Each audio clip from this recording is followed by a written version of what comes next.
around methodological, conceptual issues, it's time to start with the empirical part of the project. And I think we start with the optimistic side, or at least we start with the countries, 2 countries that have done some steps, some important steps towards fathers' needs. So we have the case of Norway, presented now by Elin, Kvande and Berit. Please, the floor is yours. Thank you.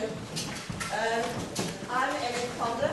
Brandth is over there, and I'm going to do the presentation today. As you said, we are going home. And it's up to you to decide if it is an optimistic picture I'm going to present. Maybe, maybe not. We'll see. In order to, I want to start with a short historical presentation of the Norwegian parental leave system, and especially the earmarked quota, which Norway was the first country to introduce. So I'll just take a short introduction about this in order for you to understand the context we're talking about.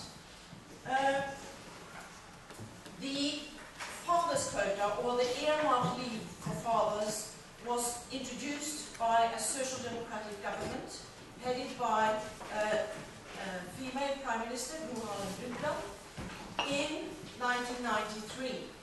So it's 21 years ago that this was introduced in our country. And I think it's important to also focus on not the man behind, but the man who supported our Prime Minister in her work. He's the Jens Stoltenberg, who's the new General Secretary just appointed of NATO. He was, he still is a Social Democrat, working in the Social Democratic Party, and he headed the first Committee on Male Role in Norway, appointed by the Prime Minister in 1986. And their work was very important for laying sort of the foundation for introducing the father's quota, because they wrote several, or what could be mindful white papers, where they focused on fathers and care, and they urged the government to introduce an earmarked leave. So, what were the reasons for introducing the father's quota in Norway in 1993? These are the reasons given by the government in official documents when the law was introduced. And I think it's important that we look at there were 3 reasons.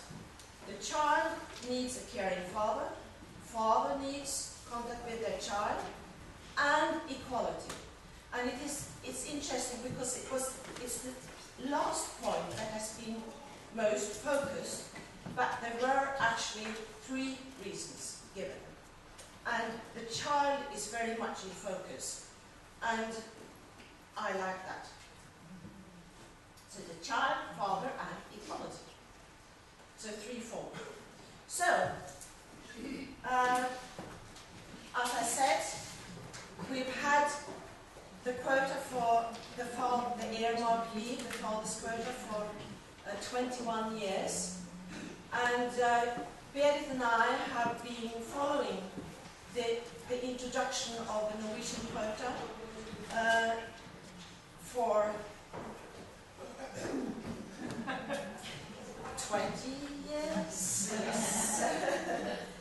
And after the quota was introduced in 1993, and in 2003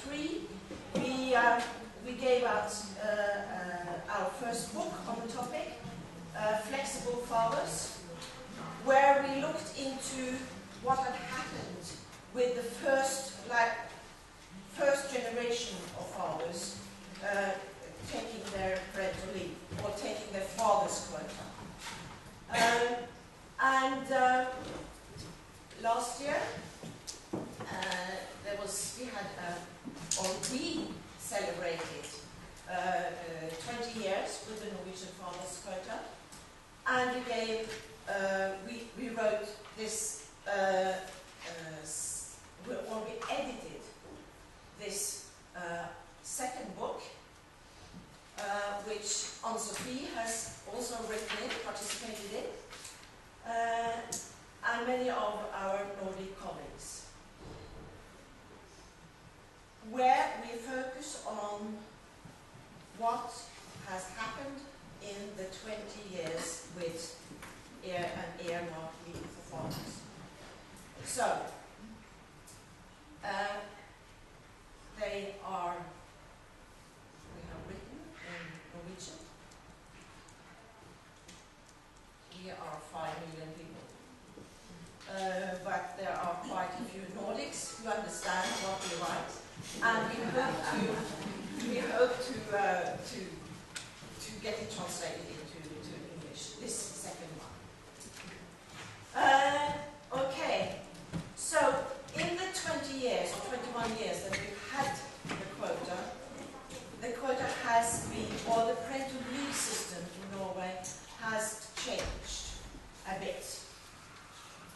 I won't go through this table in detail, but there has been a development over these 20 years, both in the length of the total weeks, which has been increased to 59 weeks, that is with pay, and it's been also a gradual increase of the father's quota from when it was introduced in 1993, it was 4 weeks, and now it's 14 weeks, as you can see.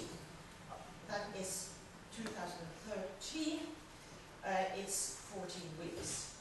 Now you see some, at the bottom line there, you see some funny numbers. It says 10, 36, 10. From July, their father's quota in Norway will be reduced with 4 weeks. This is because we had a general election last autumn, and we had the new conservative government come into power, and they are against the father's quota. So they have started to reduce, on the process of reducing the quota to 10 weeks. So that is both some, it's a pessimistic, I would say. But let's focus, we're in May, so we've still got 14 weeks of the father's quota in that way. So in the period that we have had the increased quota, I just want to sum up. I could have given you many figures on this, but just focus on the main figures. And increased quota leads to increase in fathers' use of parental leave. It sounds obvious, but I want to stress it. So, when the father's quota was introduced in 1993, there were 4% of Norwegian fathers who shared the gender-neutral parental leave with the mothers. 4%. And after the father's quota was introduced, the numbers went from 4 to 78% during the first 5 years. It's a parallel to the situation that you see in your country, here in Portugal. So it's very interesting. And later, the numbers has been 90% of fathers taking up or using their father's quota.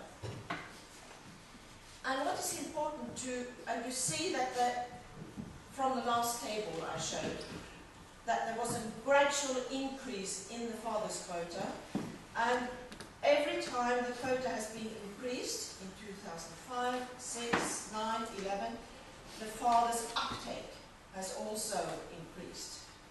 So, which means more fathers are taking longer parental leave in our country. What will happen after July 2014 remains to be seen, and I think that Berit and I will be sort of trying to hang on and study the new changes and what happens. But it is the fact that more fathers are taking longer parental leave, which is the part of departure for the chapter we are writing in your book, which I want to thank you for inviting us to take part in. Thank you. And now we have written the first draft of our chapter, and I'll just give you some examples of, or some highlights of what we have done, and our thinking and our analysis up to now. Okay? The research questions in the new project is how these fathers do fathering alone, and how does being home alone for a longer period of time impact on their care practices, and how is gender equality affected.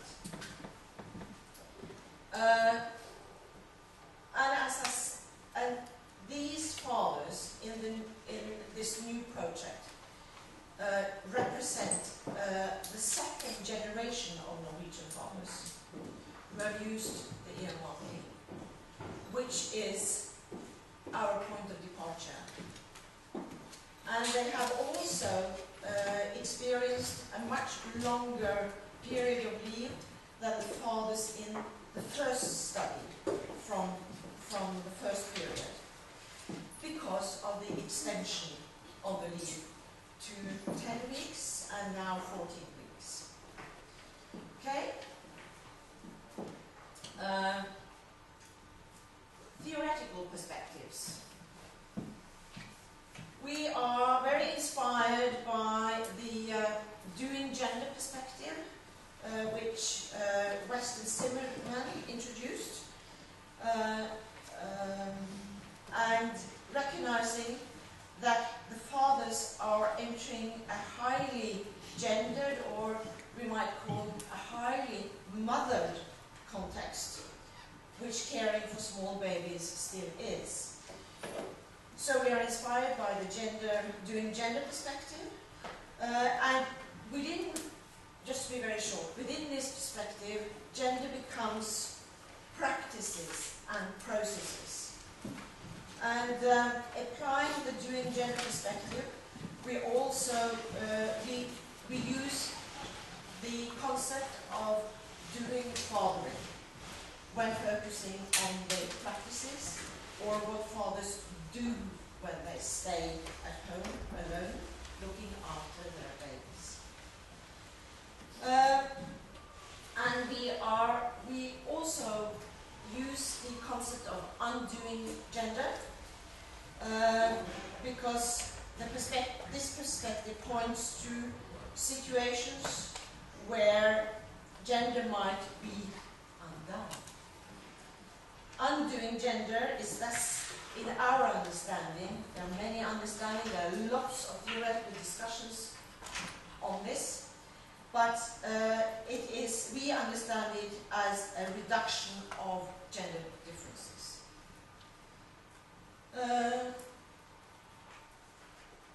And yeah.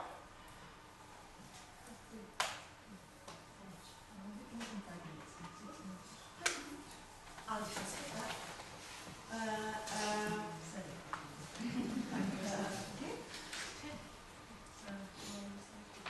In our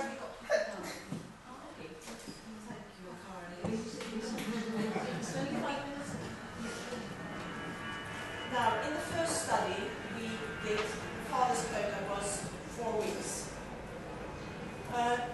What we found there was we compared the fathers who were home alone with the fathers who were not home alone, where the mothers stayed at home.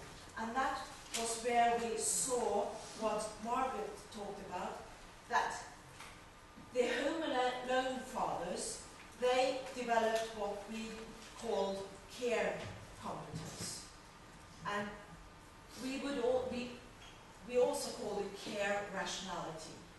And they experienced slow time, and where they put the baby in the foreground. This was very different from the fathers who stayed at home together with the mother. They were had the role of the supporter. Okay? So, in this last study, the father's quota is 10 weeks and 14 weeks. And it is the data we are building on now are interviews following the interview guide provided by the project. It is the men or the fathers who have stayed at home alone on a full-time basis that we have concentrated on. And after the quota has become long. So, I just have to... That was our previous research and the new design or the new study. Okay. So, some highlights from our analysis. What does it show? In this study, we find that the fathers talk about their experiences of being home alone with a child. They tend to focus on, when they talk about their experiences, they tend to focus on care work as hard work. And this is very different from our first study, because there we got all the positive information. It's fantastic, it's wonderful, etc., etc. Now, when they are home alone for a longer period, we put it down to that. They see it as they experience how challenging, how tiresome, and how wonderful it is at the same time. So they've got more sort of a total view of how it is to be a father alone doing the care work. So care work has become, care work has become real work for these fathers. And some of the fathers talk about it as an eye-opening experience. John, who is a 32-year-old electrician, married to Celia, he stayed at home for 15 weeks. And most of the time he was alone. And he talks about this period as with great enthusiasm. But, as you can see from this quote, he says, it is a lot of responsibility. So, he experienced how exhausting it is, and that he couldn't let his shoulders down in 8 weeks because he had to focus on this child. And you see from this quote that he had a conversation with his wife about this, and she said, "So now you can see how it was for me while I stayed at home." And he said, "Yes, gosh, you're a champion." And he went out and bought champagne and flowers. So this is sort of a fantastic story, but it shows, I think, that being home alone for a long period, he experiences what the work is about, and he sees it as hard work, and he also sees what the work that his wife has done. And he tells us about that this has impacted on his practices later, that he understands more about care work. A lot of quotes on care work as hard work. This is the father who compares it to his physically demanding work. It's nothing compared to being home alone, he says. Another important finding is that you remember I said that the fathers in the first study, they in 2003, they concentrated on being home looking after the child. That was their main work. And they were very reluctant to doing any housework. Now we see that they combine, the new generation combine integration, they integrate caring, cleaning and cooking. And they talk a lot about this, that they have to get the dinner ready, they have to do the cleaning, and they have to do the laundry, etc., etc. And they have to integrate it with the caring.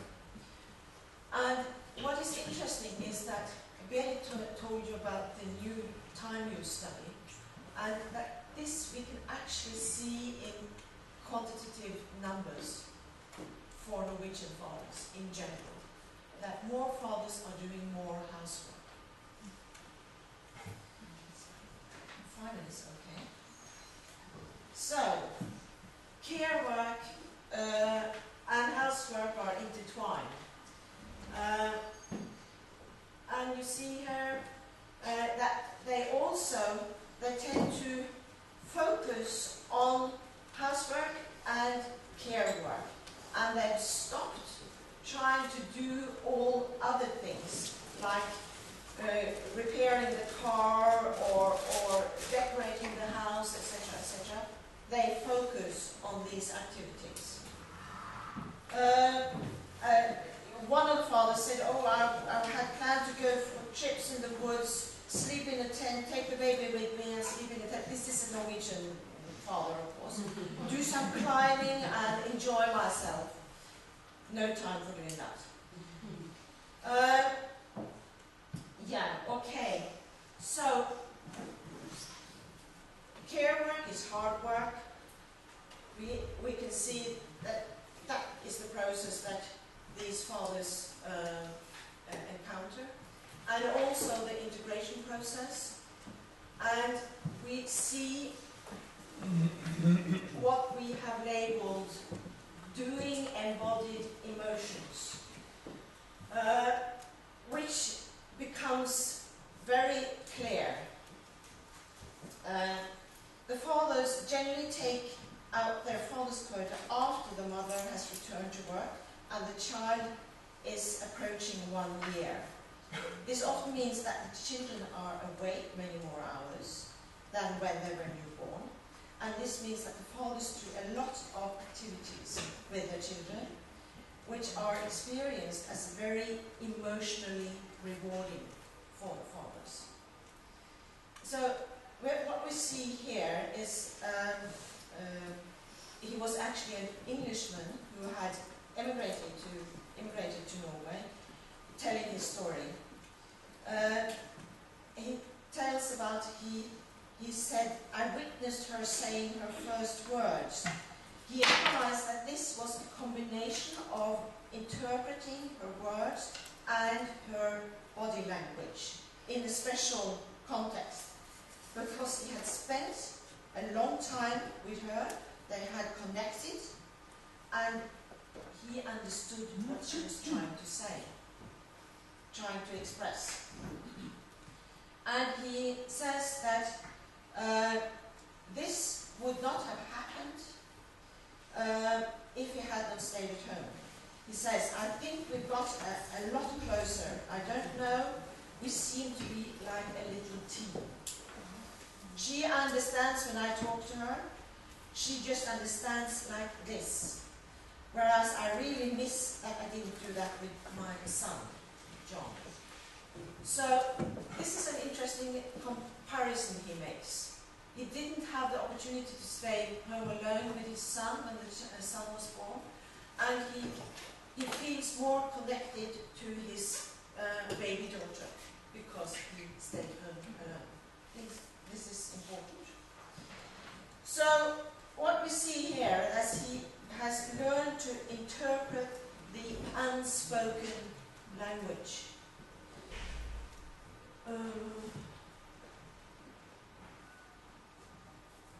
And they talk, what we see here is that they bond with their children. This father tells us about he had stayed home for quite a long time with the child, and when the mother returned from work, the child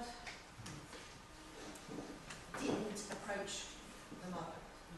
Terrible for the mother, but he thought that was fantastic because it proved that he had done his job. Okay.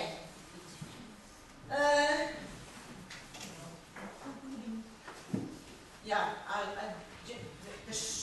the last quote.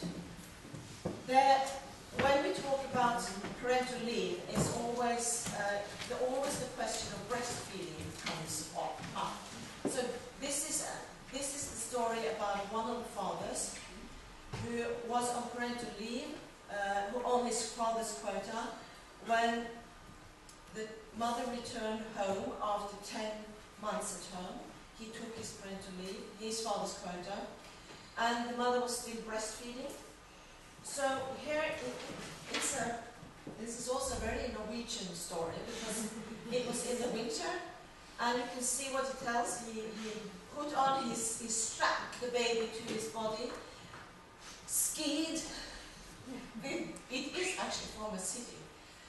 Skied to where the mother worked, and they had this lovely time together where he read a book for the mother and the child, so the child could listen to her father's voice, his voice, while she was being fed.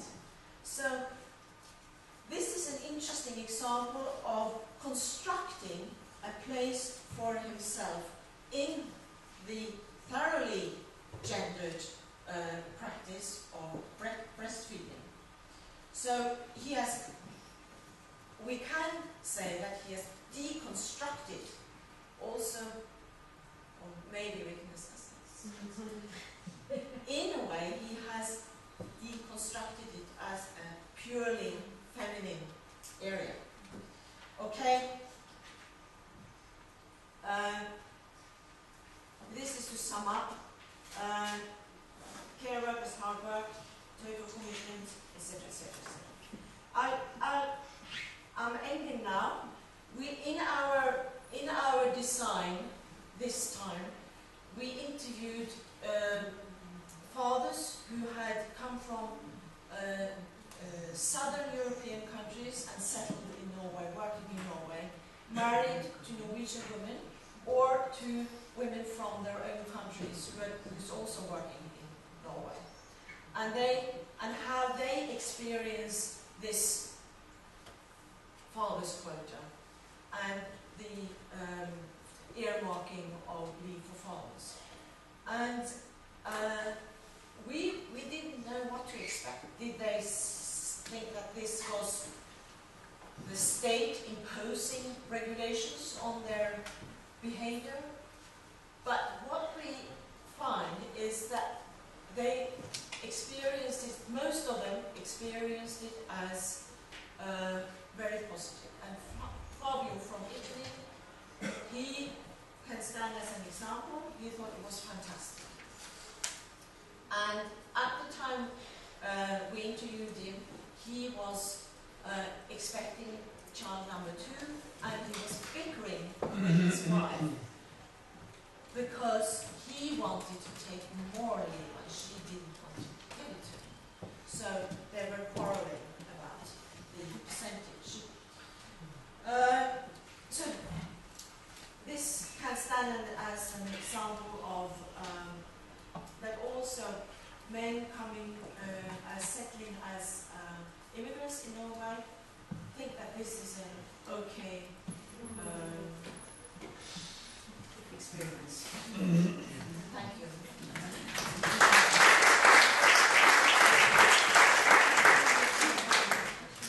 This is a main penguin.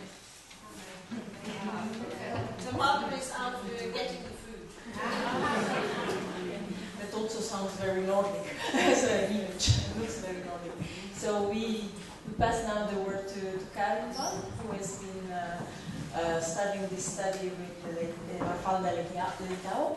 And also with Berit, where I led, the three of us worked on this project. And let's see what happens in Portugal with fathers. Right, well it was very interesting to hear Elin, because they've got a perfect laboratory experience, because they can look at what happened to the first generation of fathers and the second, whereas we've only got the first generation of fathers. Now, where is this?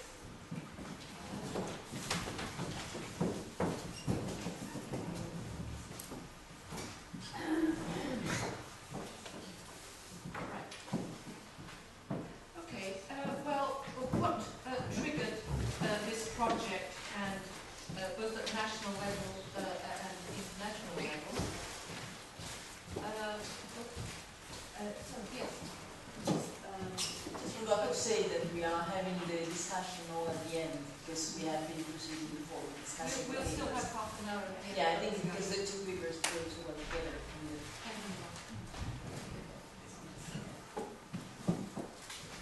So, as you know, we had a major change in this legislation which strengthened fathers' leave rights in 2009, and through that legislation, paternity leave increased from 3 to 4 weeks. So this is taken with the mother after childbirth, and there is a bonus month if parental leave is shared. So, if the father takes at least 30 consecutive days on his own after the mother has gone back to work, what we call now, we don't call it maternity leave anymore, what we call initial parental leave increases by 1 month. So this is an incentive for families actually to share initial parental leave. And there are two options. Couples can choose 4 months plus 1 month, all paid at 100% of previous earnings, or they can choose 5 months plus 1 month and all these 6 months paid at 83% of earnings. Okay? Now, the impact, as Sandra Kvande mentioned this morning, the impact of the daddy month was important, though it wasn't as significant as Elin mentioned for Norway. So that's an interesting difference. So up to 2009, maternity leave could be shared, but in fact only 0.6% of couples shared leave. And now in the last year we had 24% of couples sharing leave. The data didn't quite coincide, we'll have to look into that. It must be a methodological problem. So we had 16,560 men alone full-time on leave for at least 1 month. I'll just look at the last column. That's just to say that, well, in 2010 we had 20% couples who shared. In 2013, 24%, but it's increasing very slowly. has paternity leave in Portugal. So maybe this different cultural context has an importance. Here we're in Southern Europe. I forgot to say that we always look to the Nordic countries as examples. We're also small, we're 10 million, but Norway and Sweden have been benchmarks in terms of policy making, I would say. Don't you say, Sandra? So there's a connection, there's a strong connection between Southern and Northern Europe. Now, what about the options? Do couples tend to choose the 5 months or 6 months? Well, as you can see, most of them, 59% in 2013, and this is all the years show the same conclusion, prefer to take the 6 months, so rather than the 5 months. But still, it's fairly equally divided. Right. So, what were the key research aims? 3 main key aims. First, to explore the lived experiences of fathers, and you can understand this with the methodological complexity of quantitative data, which Margaret mentioned this morning. It was in fact essential that we started to explore change by looking in depth into family life. So from the men's point of view, how did they approach and what did they do during leave? What experiences, what processes of change and other effects are associated with this period of time when father is only on his own? And second aim, as Elin also mentioned, to analyze the impact of leave on gendered identities and on the family divisions of care work. So to what extent does this type of leave challenge or lead men and women to challenge the more conventional models of masculinity and femininity, of masculine and female parental care, which is very much centered on the idea that the mother is the primary caregiver. And lastly, we also wanted to capture the advantages and disadvantages of leave for work-family balance in general and for family bonds. Is the new leave scheme seen as positive, and if so, why? I won't go into this very much because Margaret has already talked about this, but in fact the project is focused on 3 major theoretical strands. Comparative social policy, because we are going to compare leave policy architecture across all these national contexts, and also from the point of view of welfare state literature. It was very important for us to use literature that had tried to incorporate gender into welfare state analysis, and that's a major issue for us. Gender studies, and Elin has already mentioned, doing gender, undoing gender, and also sociology of families, because we wanted to look at fathering and mothering, and we also wanted to understand work-family balance. From a methodological point of view, we had a dual approach. On the one hand, we focused strongly on the interactionist perspective that emphasizes the autonomous nature of the actor, who constructs and negotiates his or her practices. So we really wanted to get an actor's perspective in order to understand change or not or no change. But on the other hand, as you have seen even from Elin's presentation, we always keep in mind a structural perspective, a perspective that emphasizes the influence of normative and institutional context.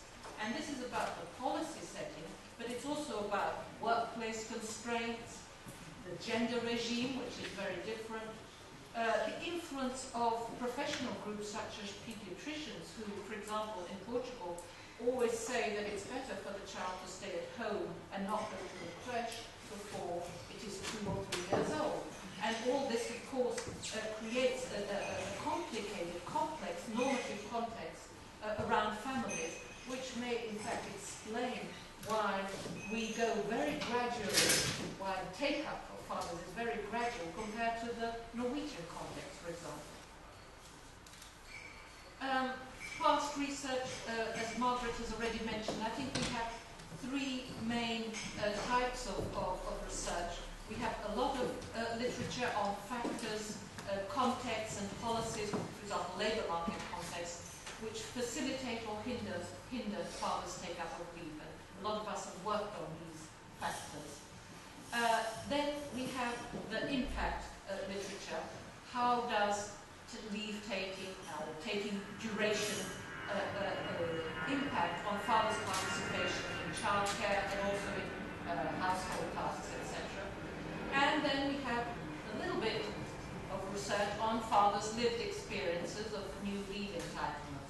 And there, as Margaret mentioned, we have the impact of paternity leave with the mother. For example, the new article that came out by Rehel in 2014 in the US is on the impact of paternity leave. So we have to also take paternity leave into account. And then we have some work mainly carried out by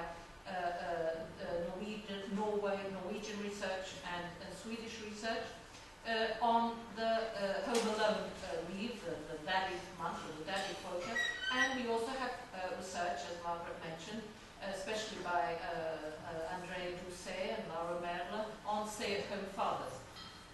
Okay, just very quickly, some of the findings, which Elin has already mentioned, findings but just related to fathers' experience. So, in the first study, which Elin and Berit carried out, they showed that fathers became more aware of infant life and what they call slow time. So it's sort of slow daily life rhythm related to caring. Other studies have shown that fathers experience strengthening of father-child bonds and also skill building. And there's also, this is mainly the research done on stay-at-home fathers who, in fact, didn't have entitlements, but they decided on a private basis to stay at home. And Andrea Doucet's work has shown that they value unpaid work more strongly, and that there are some political changes towards a more child-orientated masculinity. The work by Berit and Elin also showed, as she mentioned, that fathers tended in those days to build up a masculine form of care work and being at home. They were more committed to doing things with the child, teaching the child independence, being with the child rather than doing housework and doing other activities as well. Now, what's curious is I originally thought that, because what I'm going to show you on Portugal is rather different, I thought these differences would be explained by the fact that Portuguese fathers stay home alone with babies who are 5 or 6 months old, whereas Nordic fathers usually stay at home with, I have a question I had, with children who were 1 year old or even slightly older. But it looks as if that isn't the main explanation. This also has to do with change in masculinity over the last decade.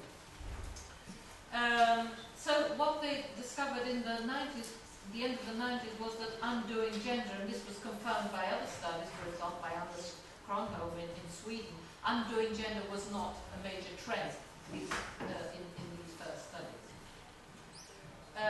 Right, so if we go on to a study we carried out in Portugal, we had a purposive sampling procedure. We did, what I will show you is just based on 14 in-depth interviews, but we are already carrying out more interviews, so in the end the sample will be around 25 interviews. These 14 men were living in the cities of Lisbon and Covilhã, which is an inland town, and they had taken leave for 30 or more days. They were aged between 28 and 40, only one was slightly older, 54. They all belonged to full-time dual-earner couples, and they worked in different employment sectors. 6 were in the private sectors, 5 in the public sector, and 3 in the state corporate sector. Their professions, just so you get an idea of their diversity: policeman, accountant, hairdresser, television journalist, driver, nurse, aircraft maintenance engineer, sports manager, internet maintenance engineer, architect, designer, management consultant, computer engineer, senior civil servant. So they tend to be average or highly qualified, though we did bring in a few that had lower educational level. If you want more information on the interviews and data coding, we can talk about that afterwards. I'm sorry, most of the colleagues have already seen these results in another presentation I did within the parental leave network, but I'll just summarize them again. One of the first conclusions was that in order to understand fathers' experiences of parental leave, in fact, we have to look at CP processes. It's true that practices are important, but in fact, it's more complex. So what we found was, first, there's an important process of negotiation. Secondly, there is the doing the activities, what actually goes on when they're on leave. Third, there is a learning process, what fathers learn. Fourth, there is a bonding process, what happens in the interaction between fathers, mothers, and children, and also a wider network of family members. Fifth, there's a process of undoing gender. And sixth, Elin also mentioned, there is an emotional experience, which is also mentioned by fathers. Just to give you a few quotes so that you go more in depth into what this means. So negotiation takes place with employers, with partners, and sometimes even with the state, with social security, to understand exactly what the options are. So this is Manuel, age 34, an internet maintenance manager, and he worked in a private company. So Teresa and I still thought about whether she would take 591 or she would take 492, but I couldn't take 2 months with my job. Even 1 was bad enough. Well, it wasn't bad. I can't say it was bad. I can't compare the work I do with working in a factory where punishment and reprisals are much more noticeable. But I think there are ways of doing these things. There's no longer any physical whipping, but there are still the psychological blows. That's more like what I went through, that psychological game. At the time, as soon as I knew, I told them, because you have to give as much notice as possible with these things, that I intended to take a month's leave and that it would be in July of that year. And the first question they asked me was why I wanted to take a whole month. Wasn't it enough just to take a few days? So what the employer meant, wasn't it enough just to be home on paternity leave? Why this extra month? And he had great difficulty in negotiating it. He actually did take the whole month. He was the first in his work place to take this. But in fact, he was so put out by these psychological blows that he changed in firms. When he gave me the interview, he was no longer working in the same firm. But sometimes you get negotiation also focusing more on the interests of the mother and child. This is what a computer engineer, his wife is a judge, and they had 3 children. He was only able to stay on leave for the third child. And what did he say? He says, well, we were updated on the changes in legislation and we discussed what to do. So negotiation in the couple. I would call it, rather than bickering, negotiation. It is sometimes difficult. We preferred that she took the maximum she could take, and then I came on the scene, because she was breastfeeding, and so this was an advantage. And then we thought it was important to put off the moment when the baby went to the creche, so the interest of the child. Her sisters were so small at 4 months when they went to the creche. And then there was another aspect to the decision, my wife's job. It was always difficult for her to stay away from the courts for long, her work piles up. So we had to find a balance between caring for the baby at home for a bit longer without penalizing our working lives. So here you have several reasons. Right, what do fathers do? What do Portuguese fathers do when they stay home alone and care full time for a baby? Well, as Elin's results show, they mainly care, and then it's considered a period of intense activity. They also do housework. They sometimes do a little work because actually highly qualified fathers are under great pressure, especially if they have an important role in their workplace. They're sometimes under pressure to continue to be in contact. So we had a few fathers that sort of came into work one morning with a baby just to sort of oversee things, or at night on the internet just checking, or they were available on the phone if necessary. Now, actually, I think highly qualified women will probably be subjected to the same kind of pressure. So I don't interpret this just as an experience of fathers. Probably it's more an experience of highly qualified persons. Anyway, so but of course leisure wasn't talked about hardly at all. Just in one case, and I'll tell you what that case was about. So what most of them say is that it was a period of intense activity. It was a very demanding month. I was with him. He'd wake up, I'd give him his bottle, then he would go back to sleep a bit more during the morning.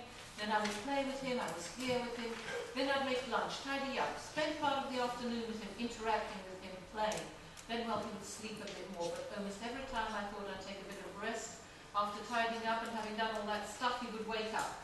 So it was an almost never-ending cycle with no rest in between. It's really very tiring looking after a kid all day. So once again, hard work. But here we're looking after a 6-month-old baby rather than a 1-year-old baby, but it doesn't look as if it's very different from the point of view of, especially when they try to combine housework and caring for a young baby.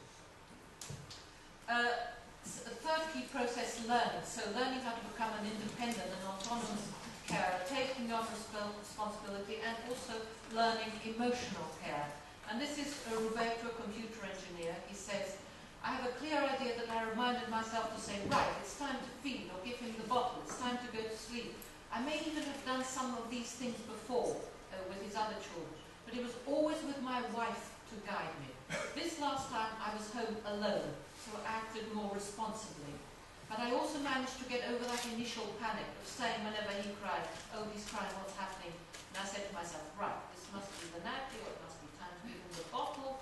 So there was a bit less panic. My reactions were a bit more organized and rational.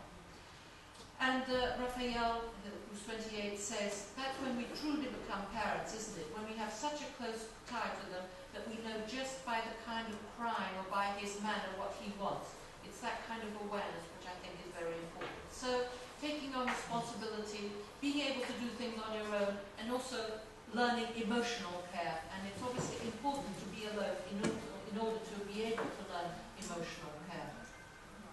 No female mediation of emotional interpretation. Fourth process, bonding. So building up stronger ties between father and son, but also within the couple, between husband and wife. And Leonardo, a hairdresser, says, during that time I spent alone with my daughter, she developed a very strong bond with me. Actually, she got so close to me that when she woke up at night, she only wanted me. She only quietened down with me. We are very good friends, we two. So this also shows up in the Norwegian data. And so, in fact, in some couples, and we have a working paper that shows this, when fathers also become so involved and close to their children, afterwards there has to be some negotiation between mothers and fathers as to who takes over and when. So do I take over when I get home? You've been with him or her all day, so maybe now it's time for me to be a bit with her. And this negotiation is complex, but it's all in this. When children actually become very involved with both parents, it's sometimes difficult. And Manuel says, I always used to do a lot, but when I stayed at home by myself, that's when I understood the important little things that happen in day-to-day life. And I think that helps me to appreciate the other side as well. Because I had to do those things. I think we got to know each other better.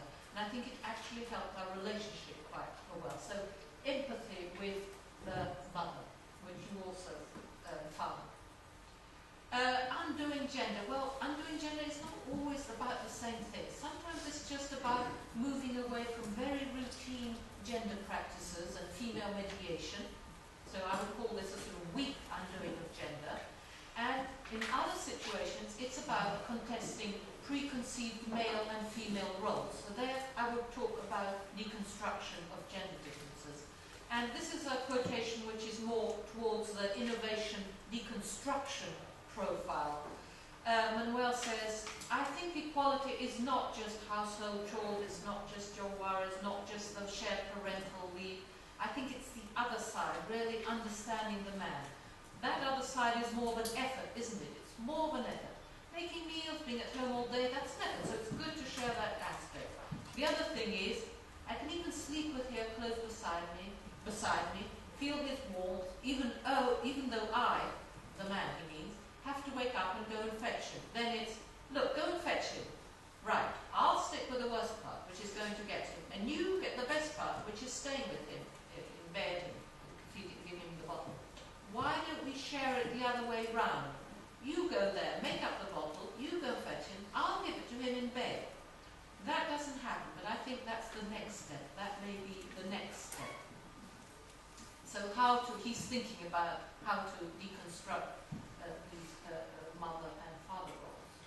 And the last process, well, here I haven't got any quotes, but as Elin and Berit, we also found many different emotions emerging in the data.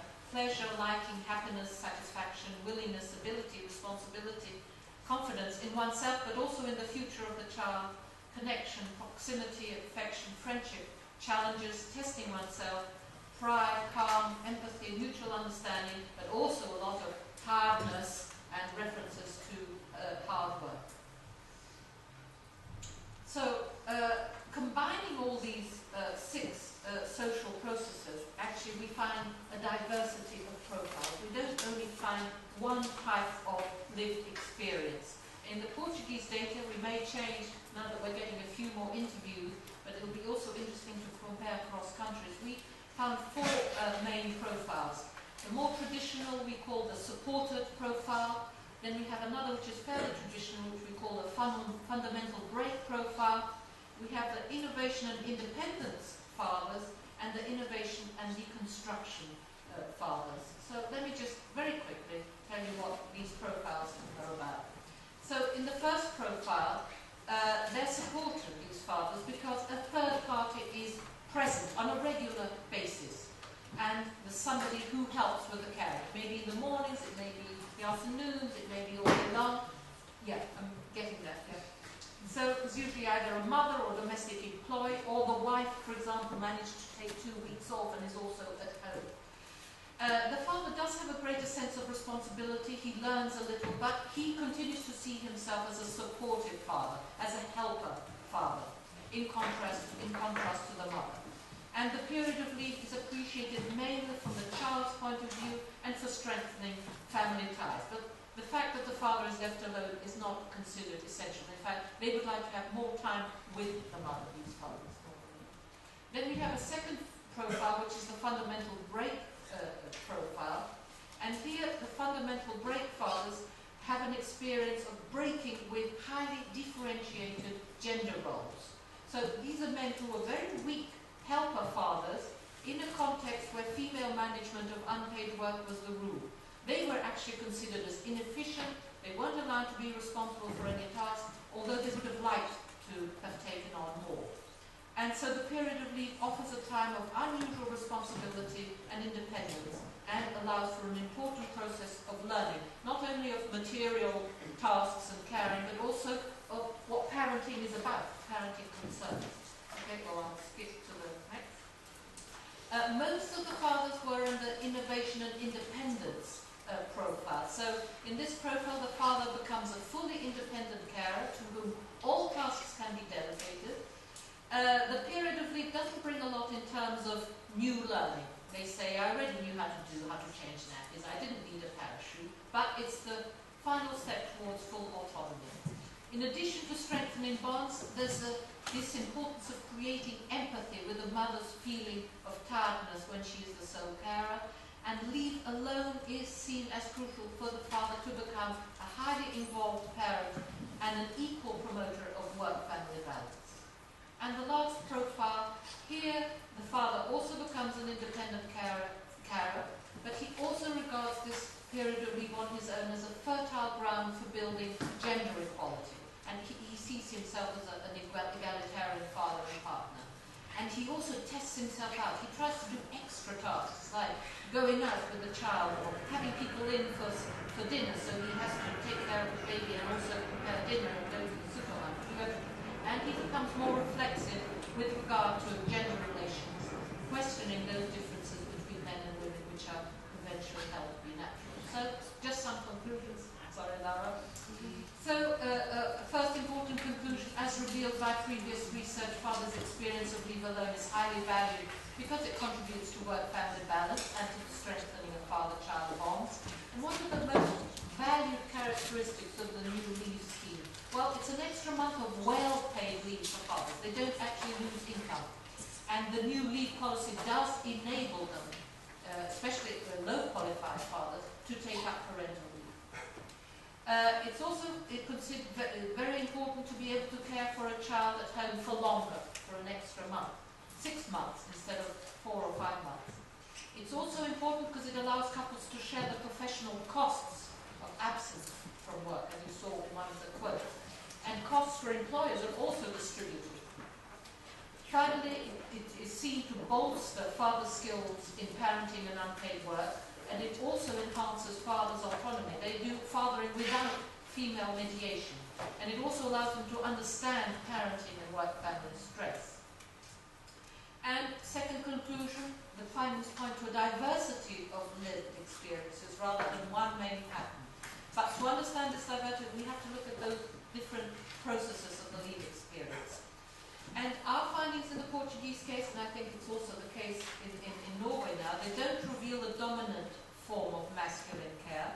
Most of the fathers see themselves as involved caregivers who replace the mother in all the nurturing and caring tasks, rather than distant carers, distant fathers or educators. And also, the Portuguese findings reveal experience of fast time rather than slow time. Maybe because these fathers try to combine everything. They really try to do work-family balance rather than just being with the child as the fathers in the 90s did. So we'll have to look at this issue. And from the perspective of the impact of leave on gender equality, this diversity means that the experiences of fathers are not always similar or equally transgressive from a gender perspective. We have fathers who undo a bit of the father-mother roles, but we have others who are much more reflexive. And I'll stick there because we can look at the factors which are associated with the deconstruction profile if you want. Some good news. The article which I wrote on the basis of these first interviews has finally been accepted for publication in Fathering. So I have some copies here afterwards to give you. It took a whole year, as you have seen, but anyway, this is part of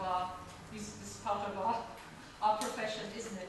And the other good news is that Laura Bernardi will talk to us a bit more tomorrow, that Springer has accepted to publish our book, and we can talk a bit about it tomorrow morning, maybe if we have the opportunity. I've also got the synopsis of our book proposal, got some copies here afterwards to circulate, so that you see this more in depth. Thank you.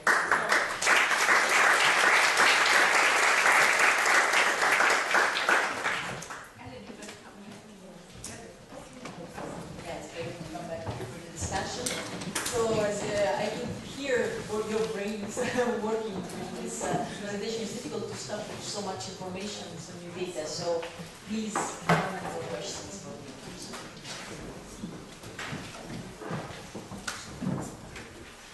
Thank you very much for your very interesting and suggestive presentation. And I would have some particular questions for those presentation. First of all, in the case of Norway, the first question would be if women took all the time they have available for parental leave, or only a part of it. And in the case of men also, well, I deduce that they take all the time they have available, but I guess that 14 weeks is a lot of time for some kind of professional activities, and particularly for self-employed. In that sense, you have noticed differences in the practices of using all the time they have available. And the second question with Norway is the process of learning process of becoming a full father.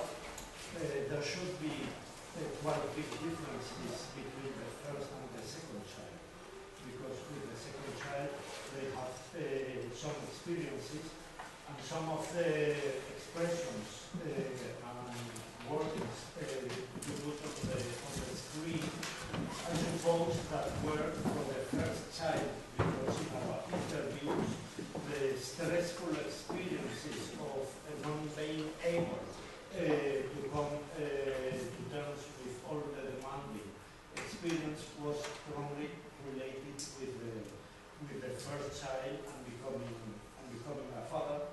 And in some sense, it would be very interesting the role learning for men is very different as for new women. And I would have also some question for Portugal related with the take-up rate also by self-employed. I was quite astonished that you could interview hairdresser, but because in our sample we found that one pattern of men taking parental leave was when the woman was self-employed. Well, I don't know if it's a pattern, but we have two cases where the female partner was hairdresser. And the logic for taking the parental leave by, the solo leave by men was because she couldn't leave the hairdresser shop, otherwise she would lose her clients. I guess that the hairdresser was employed and certain. Well, with the typology of the different life experiences of paternity, you hadn't time to develop a bit closer the differences between the different types, but I didn't show a big difference between the type 2 and 3, and further with the methodological questions, if we would assume your proposal to see if these 4 experiences were common in all countries, I would put the questions, well, the typology is a question of the research team, how it looks to reality and how it stresses some aspects over others, or if they really, in the so-called reality, there are these kind of facts. So the task you propose that we use this scheme to reduce the complexity of the experiences of the interviews, would be more a question about our ability to do different things. I think you answered, because there were quite a few questions. Shall I start? Okay, thank you for your important questions.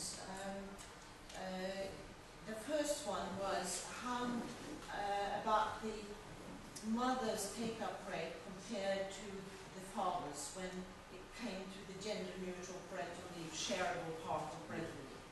Right? Yes. Okay.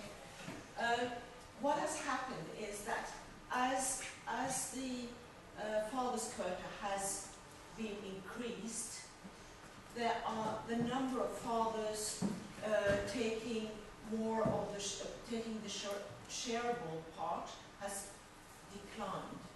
So because of father's quota becoming, now it's 14 weeks, and the mother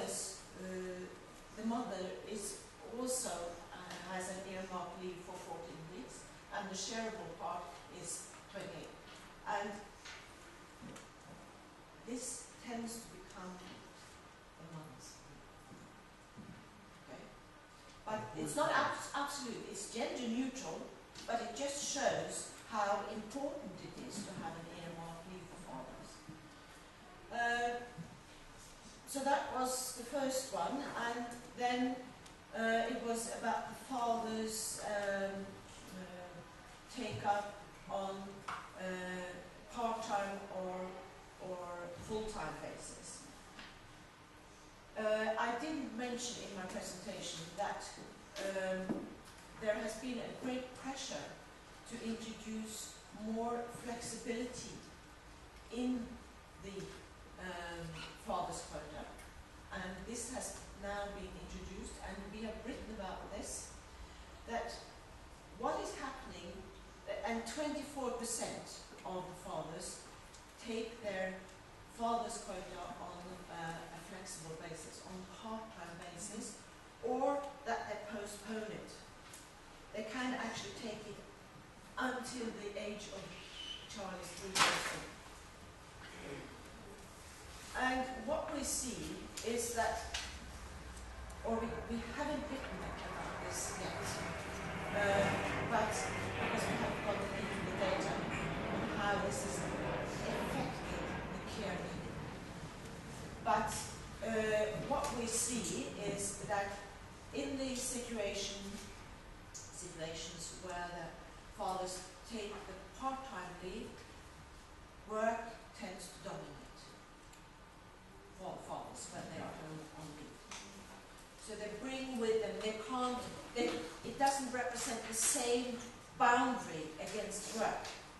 When they try to just be home on part-time, work tends to invade the caring situation.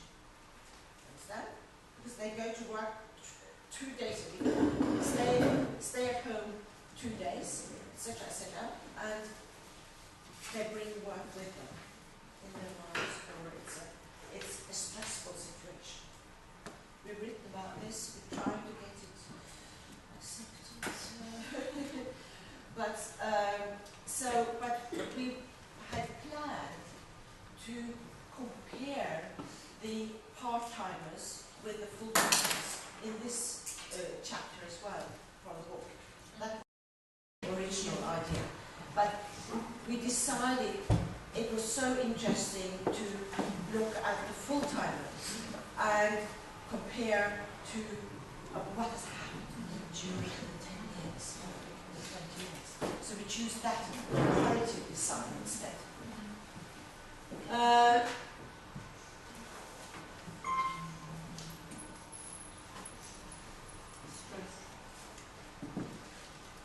And you asked about the first and second child and differences. We haven't looked into that either, but that would be a very interesting area to go into. But we could see that, as I told you, there were some examples of fathers comparing being at home with not being at home with that they had 2 children, and one they hadn't been home alone, the other ones they had been home alone. And the fathers themselves, saw the difference. But of course, siblings would be an interesting point of departure as well.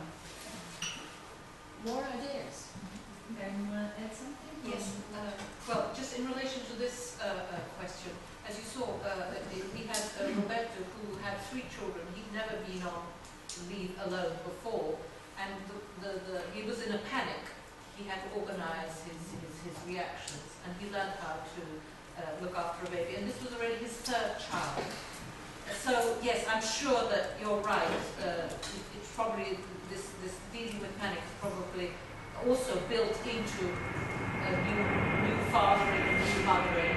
But it also happens when you're actually home alone, even if you've already had children before. So it's probably a mix between the two. In relation to the self-employed, yes, we also tend to find quite a lot of fathers who take up a lot of the initial parental leave, and in those cases they actually take more than 1 month. They may take the whole of the initial parental leave when the mother has no right, no entitlement because she's self-employed, or she could only have a very low flat rate for being home alone. So in those cases, the father tends to step in more quickly. Yes, the hairdresser was employed, so actually his wife was also a hairdresser and also employed. In relation to the typology, should we use this? Should we try to bring out typological differences? I think the main objective of our work is to be sure that we're not creating a sort of ideal image about what fathers on leave alone represents. We have to actually show that it can mean different things in terms of sociological meaning. And so we shouldn't just produce results that say, right, the impact is this. We have to be careful to show that there are different profiles. Now, this type of sociological work which I did on our data is just basically Weberian, ideal types. So it doesn't represent reality. It's constructed, obviously, as well, by the researcher, but it's also based, and it has to be well illustrated by quotes and what we say about each ideal type. Now, these are work in progress ideal types, and I don't think we all have to construct them or compare across it. It might be interesting at one point in our work to look at the more deconstructive profiles, for example, and try to case match across all the countries that actually find fathers who are innovative, deconstructive, to see if they have the same sort of profile and the same sort of context. We could try and do that, or we could just be methodologically careful in our analysis to bring out the diversity, not necessarily to create the same ideal types, but to be careful in bringing out diversity and not just presenting data saying, no, impact is this. That is my perspective. I don't know. But this is open to debate. I guess this debate will come over more in the next roundtable as well, when we get more and more results. So I have 2 questions on my list. Okay, so quickly, because I know we're running out of time. Fabulous presentations, and it just justifies the reason for the book. So I think, thank you very much. Karin, just one quick question. Are all individuals in Portugal eligible for this parental leave, for these parental benefits? And for Elin, I wanted to know whether the cooking, cleaning, caring, it's a wonderful term, what you attribute that to. Is it a generational shift? Is it because of the changing public discourses on mother and father? How much do you think it is attributed to the parental father's quota? And the second thing I wanted to ask is about masculine care and whether you saw a shift in that as well, because Karin has seen a difference in whether in going back, that we're looking again 10 years later, you saw a shift in masculine care. That was such a great finding that you had, so I'm interested to know. I should just continue with the questions and then we want to go with the Thank you, Laura. I really would like to join congratulations for the early presentations, because of the research work in progress, but which is underlying. Thank you so much. Building on what Margaret introduced, as one of the items was on the situated fathering and fathers in context. So, I mean, I try to capture the emphasis on diversity, and so no one size fits all. So, would it be possible to have a first reflection on these kind of new fathers, quote unquote, in old social class terms differences? Do you already have, let's say, you gave Karin the variety of professions, and so that gives a flavor of what will be the social class context of these men and the kind of bargaining they have to do in the relationship. And for Norway, I know you are very equal, but some are still probably more equal than others in your society. So I would welcome some idea about that. Thank you. Last in this round. Yeah, I also wanted to ask about eligibility in Portugal, if there are some social groups which are excluded from that they don't have its rights.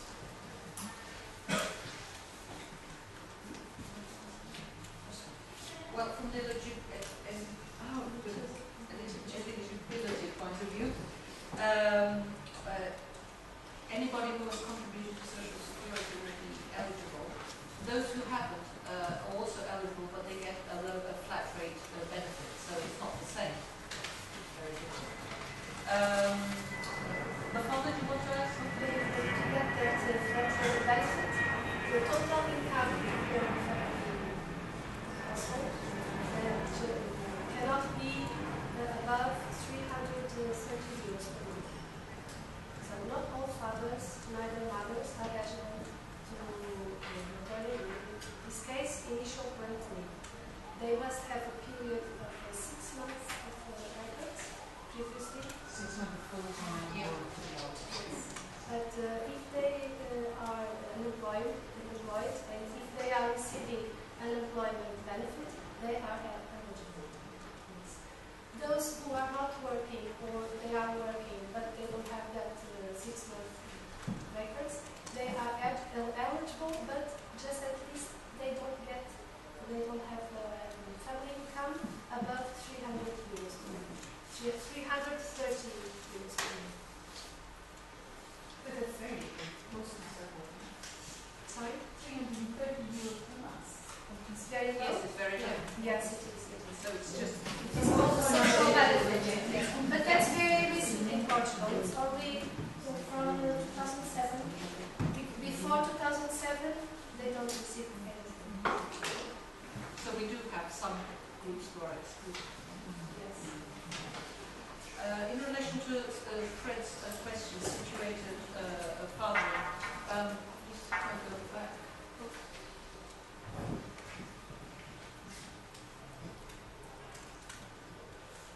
So what is associated with this more deconstructive profile?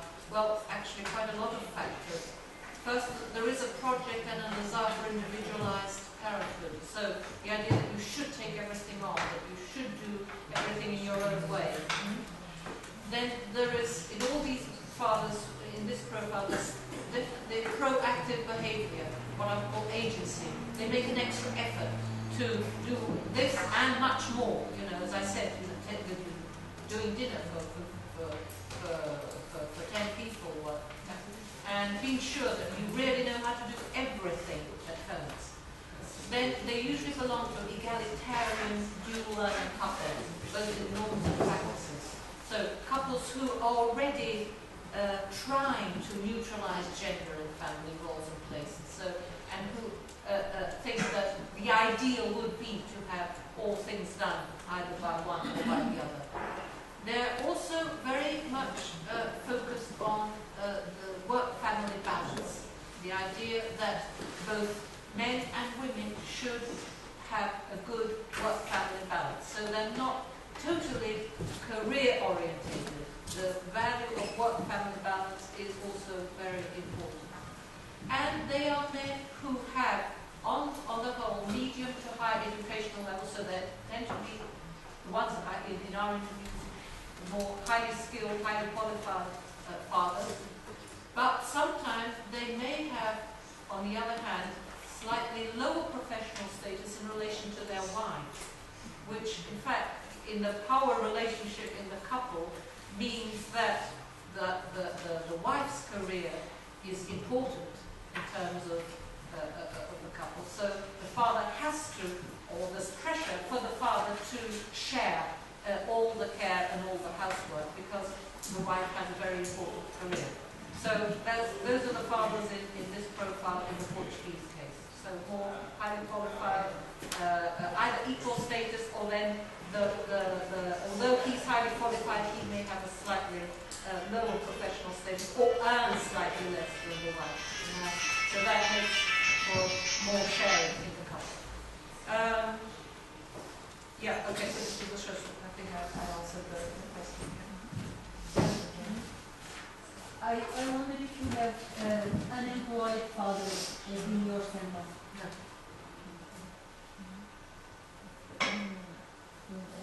Yes, Andrea, you asked about CCC. CCC. Thank you for that. If this was due to the father's quota and the family policies in Norway, I would put it down to father's quota, family policy, gender equality, changes, general changes in our society. But what is interesting is that these two researchers that Berit mentioned, who are very careful in their quantitative researches, and they are very careful in sort of pinpointing family policies and the father's quota as the cause of changes. They are now say more about this. And I'm very surprised. I haven't read their article yet. I have to look into it. So that's new. But I would say that there are several changes in our societies that are adding up to these changes. The fact that more women are in the work, that the majority of women are working, for instance, and etc. Situated social class. When 90% of Norwegian farmers take farmers' quota, or use the farmers' quota, the majority, it is a great majority. And then you can ask, who are the 10%? You can have a guess. I can return it. Very many of in the 10%, Berit, you can add, are the top executives. They are the men on top.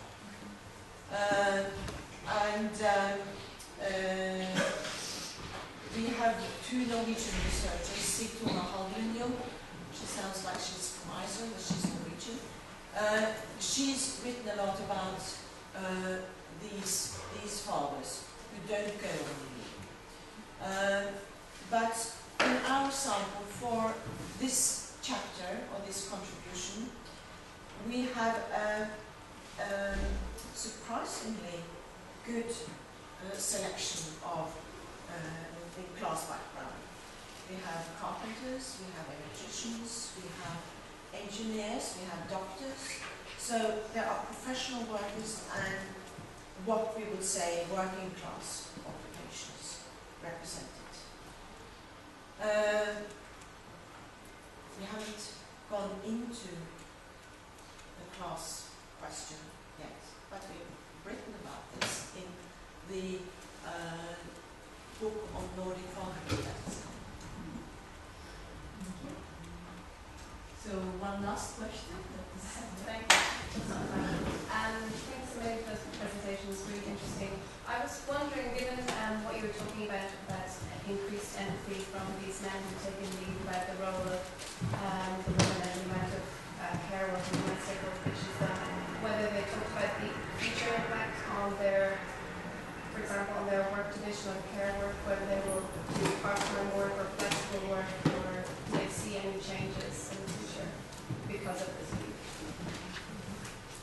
Well, for the Portuguese case, no impact on paid work because we have full-time, in fact, both men and women in Portugal work very long hours, 40-hour working week, even in the public sector now.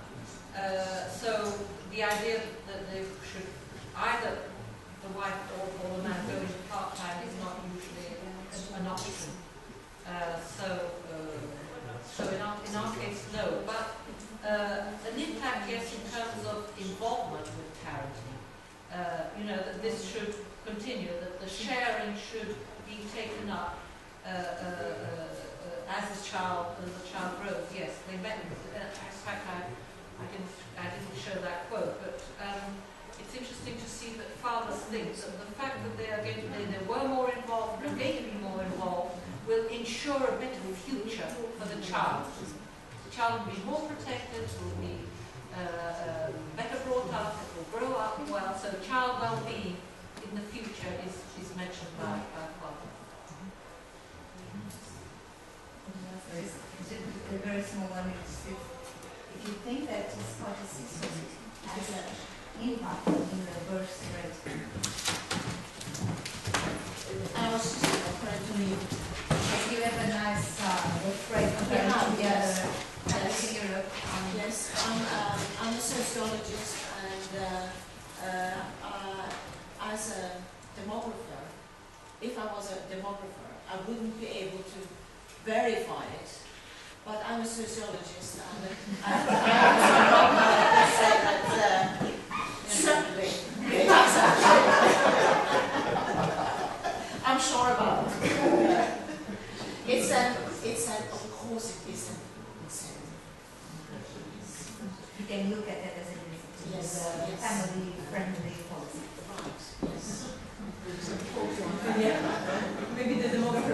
Yeah, this is But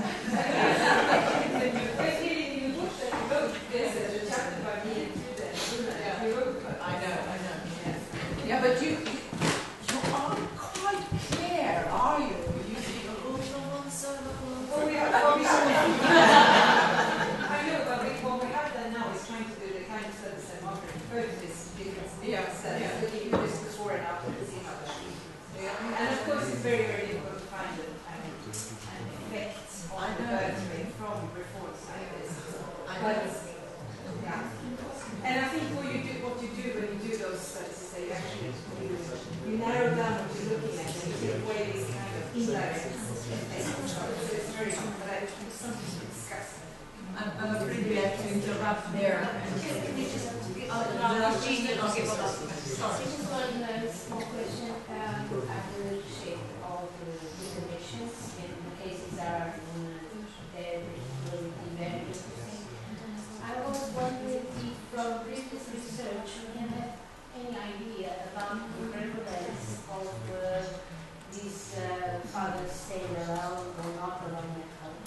Because my suspicion is that in Portugal, probably the majority of fathers do not stay alone. Now with the 180 days sharing them, I'm aware that many of the fathers combine this last month with the holiday, the annual holiday of Sunday. Do you have an Well, that's what I thought I would find. So I was very surprised. I mean, even interviewing the hairdresser or a driver. Because I didn't talk to you about the driver, but he stayed at home for 2.5 months. And his wife worked as a waitress in a restaurant. And she was afraid of losing her job.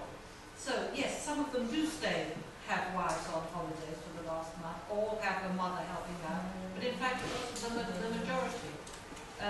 So, it probably, I think our sample would probably represent more or less what actually happens in reality. Yes, you'll get some men staying, having somebody else, a third party, but I think a lot of the men are actually staying at home alone. Okay, shall we go to lunch then?